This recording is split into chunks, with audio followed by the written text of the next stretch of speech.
वक्फ संशोधन अधिनियम 2025 की, जिसने एक नया तूफान खड़ा कर दिया है। सरकार इसे ट्रांसपेरेंसी और इंक्लूसिव स्टेप बताती है, जबकि विपक्ष इसे धार्मिक स्वतंत्रता पर हमला मानता है। इमरान मसूद और असदुद्दीन ओवैसी जैसे नेताओं के बयानों ने इस इशू को और ज्यादा सेंसिटिव बना दिया है।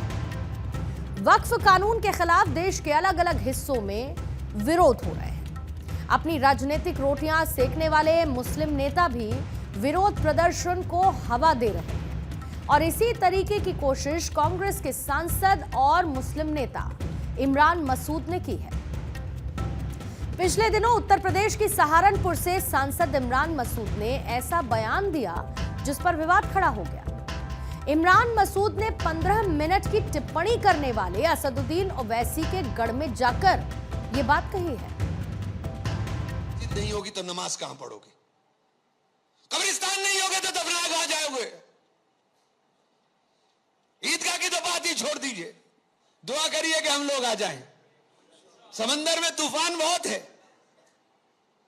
और जब तूफान हो तो तूफान का सामना बड़ा जहाज करता है, कश्तियां नहीं कर पाती।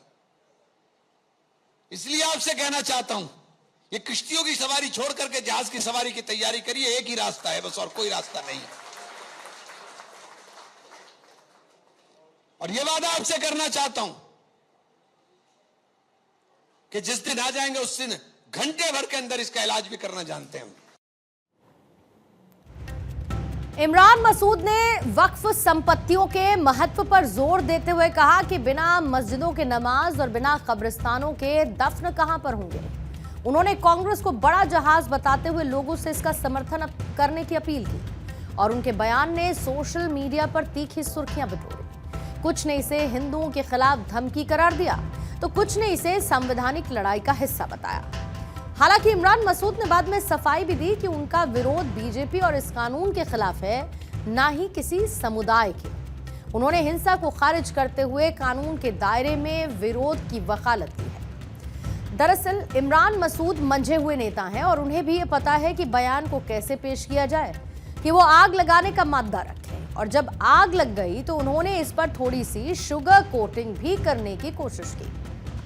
उत्तर प्रदेश की अयोध्या सीट से समाजवादी पार्टी के सांसद ने भी इस कानून को लेकर बड़ा स्टेटमेंट दिया। सपा सांसद ने कहा कि वक्फ कानून देश के मुसलमानों के लिए खतरा है, ये कानून संविधान के खिलाफ है। सपा सांसद ने पश्चिम बंगाल की मुख्यमंत्री ममता बनर्जी के बयान का समर्थन किया।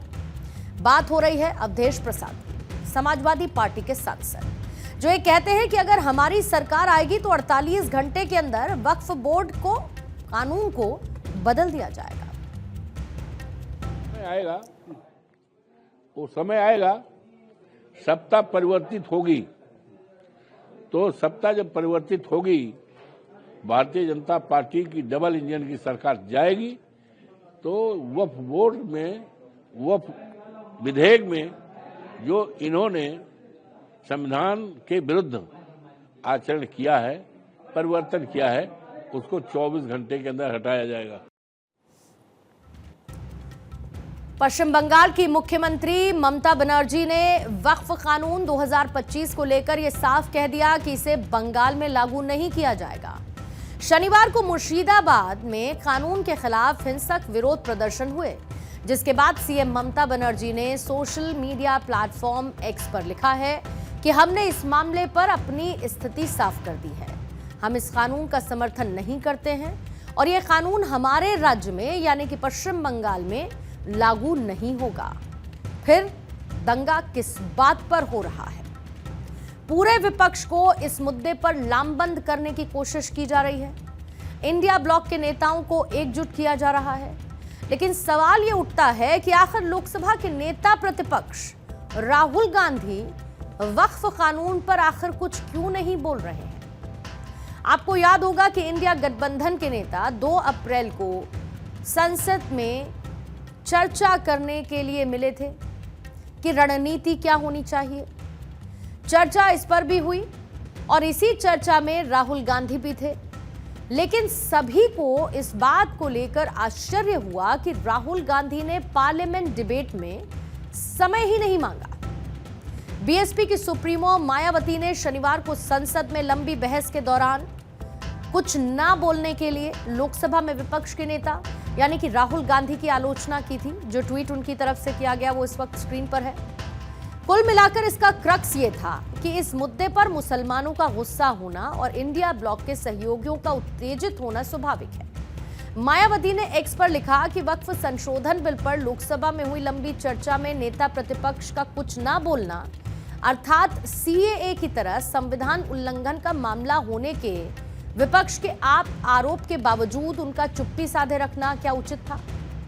मायावती ने इससे पहले 10 अप्रैल को केंद्र से नए वक्फ कानून के प्रावधानों पर पुनर्विचार करने और इसे फिलहाल निलंबित करने के लिए अनुरोध किया था।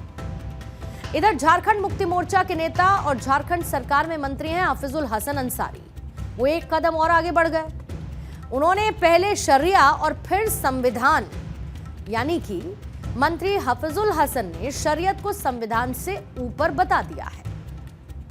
हम क्या बोले हैं कि मेरे सीने में संविधान है। आप बाबा साहब भीमराव अंबेडकर का जो भी स्टैच्यू देखिएगा उनके हाथ में संविधान है। लाठी औजार संविधान है हमारे लिए। हम लोग जैसे पिछड़ी जाति से आते हैं, बाबा साहब ने हम लोग को रिजर्वेशन दिया तब हम लोग इतना आगे बढ़े। अब बीजेपी ने झारखंड में इसे बड़ा मुद्दा बनाते हुए बर्खास्त करने की मांग कर दी है। झारखंड सरकार के अल्पसंख्यक कल्याण मंत्री और जेएमएम के नेता हाफिजुल हसन अंसारी के इस बयान पर सूबे का सियासी माहौल गर्मा गया है। झारखंड के प्रदेश बीजेपी के अध्यक्ष यानी कि बाबूलाल मरांडी ने अंसारी के इस बयान पर तीखी प्रतिक्रिया दी। वो लिखते हैं कि मंत्री हाफिजुल हसन के लिए संविधान नहीं बल्कि शरीयत मायने रखती है, क्योंकि ये अपने लक्ष्य के प्रति स्पष्ट हैं और सिर्फ अपने कौम के प्रति वफादार। चुनाव के समय इन्होंने गरीब, दलित, आदिवासियों के सामने हाथ जोड़कर वोट मांगा और अब अपना इस्लामिक एजेंडा चलाने की कोशिश कर रहे हैं। हसन अंसारी जी, मैं आपसे ये पूछती हूं कि क्या आपने मंत्री पद की शपथ संविधान पर हाथ रखकर ली थी या फिर शरीयत पर? तो क्या अब भारत जैसे विशाल देश में इस तरीके की ओछी राजनीति की जाएगी? मतलब वक्फ कानून को ऐसे मुद्दे के रूप में उभारा जा रहा है जैसे बीजेपी विरोधियों को संजीवनी की तलाश थी और वो इस कानून के जरिए मानो उन्हें मिल ही गई हो। वाकई में इधर all India Muslim personal law board ने देशव्यापी विरोध प्रदर्शन का ऐलान कर दिया है, जिसे शांतिपूर्ण तरीके से काली पट्टी बांधकर नमाज के दौरान किया जाएगा। हैदराबाद में 19 अप्रैल को all India Muslim personal law board और ओवैसी के समर्थकों से एक बड़ी विरोध सभा का आयोजन करने की इनकी योजना है। असल में मुस्लिम पर्सनल लॉ बोर्ड ने ऐलान कर दिया कि वक्फ कानून के खिलाफ देश भर में 1985 जैसा आंदोलन चलाया जाएगा। जैसे कि शाहबानो केस में उस वक्त राजीव गांधी की सरकार को झुकाया था, वैसे ही मोदी सरकार को वक्फ संशोधन कानून वापस लेने पर मजबूर कर दिया जाएगा। बोर्ड की तरफ से देश भर की मस्जिदों को एक ड्राफ्ट भेजा गया, जिसके आधार पर हर जुमे की नमाज के बाद मौलानाओं को तकरीरें करनी है। मुसलमानों को यह बताना है कि वक्फ एक्ट मजहबी मामलों में दखल है और सरकार इसके जरिए कैसे मस्जिदों, मदरसों और कब्रिस्तानों पर कब्जा कर लेगी। फिर देश भर में रैलियां निकाली जाएंगी। 22 अप्रैल को दिल्ली में बड़ी रैली की योजना है और आंदोलन का जो फर्स्ट फेज है वो 7 जुलाई यानी कि 87 दिन तक चलने वाला है। इसमें वक्फ कानून के विरोध में 1 करोड़ हस्ताक्षर कराए जाएंगे, जो कि पीएम मोदी को भेजे जाएंगे। इसके बाद अगले फेज की रणनीति तय की जाएगी। विपक्ष की इन कवायदों से यह साफ लगता है कि मोदी वर्सेस ऑल वाली सिचुएशन है। जाहिर है कि जब इतनी बातें इस कानून को लेकर की जा रही हैं, तो प्रधानमंत्री मोदी भी कुछ बोलेंगे।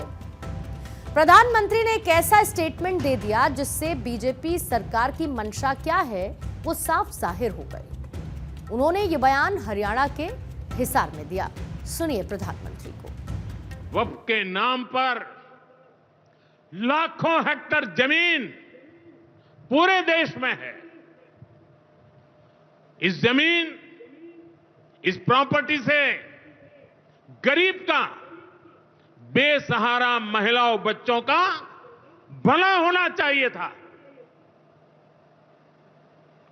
और आज ईमानदारी से उसका उपयोग हुआ होता तो मेरे मुसलमान नौजवानों को साइकिल के पंक्चर बना करके जिंदगी नहीं गुजारनी पड़ती।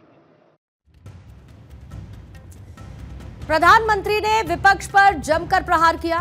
उन्होंने आगे क्या कहा यह भी आपको सुनना चाहिए, क्योंकि इसी बयान में यूनिफॉर्म सिविल कोड को लागू करने के संकेत भी साफ साफ नजर आए हैं। संविधान की भावना है कि सबके लिए एक जैसी नागरिक संहिता हो,